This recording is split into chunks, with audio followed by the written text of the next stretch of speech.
Assalamualaikum warahmatullahi wabarakatuh. Apa itu gaya gesek? Gaya gesek adalah gaya yang muncul saat suatu benda bergerak relatif terhadap benda lain di mana permukaan kedua benda saling bersinggungan.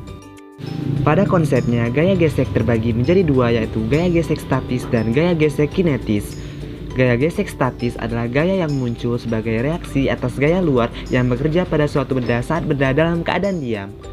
Sementara gaya gesek kinetis adalah gaya reaksi atas gaya luar saat benda sudah bergerak karena pengaruh gaya luar tersebut.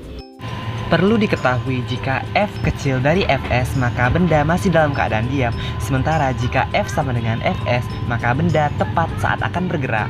Nah, jika F lebih besar dari Fs maka benda bergerak dan gaya gesekan statis akan berubah menjadi gaya gesekan kinetis.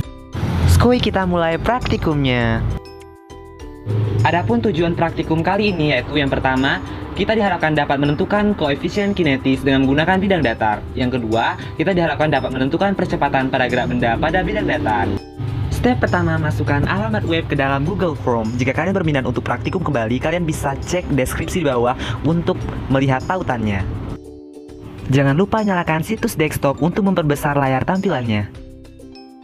Nah, berikut tampilan dari jendela praktikum kita.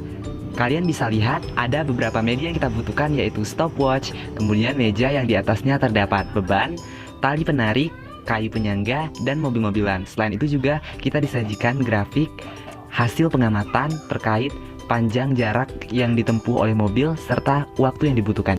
Sebagai keterangan, M1 merupakan massa mobil, M2 merupakan massa beban, dan kayu penyangga di setiap percobaan kita taruh maksimal 500 cm.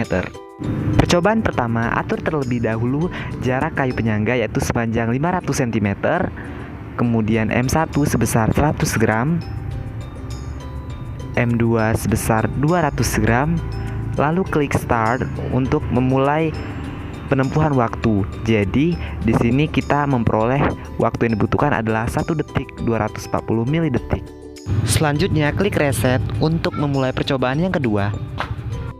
Untuk percobaan kedua dimulai dengan mengatur M1 sebesar 200 gram dan M2 sebesar 300 gram. Kemudian dilanjutkan dengan jarak kayu penyangga yang dibuat sepanjang 500 cm.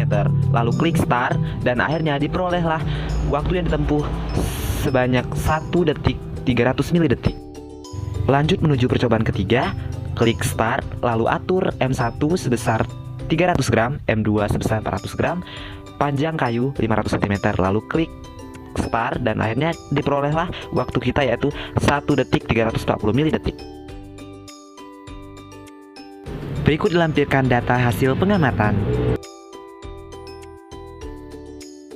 Kesimpulan praktikum kita adalah ketiga percobaan memiliki selisih M1 dan M2 yang sama, namun nilai A-nya berbeda. Hal ini dikarenakan pengaruh nilai μk yang dihasilkan. Semakin besar μk, maka semakin tinggi percepatannya. Thanks for watching guys.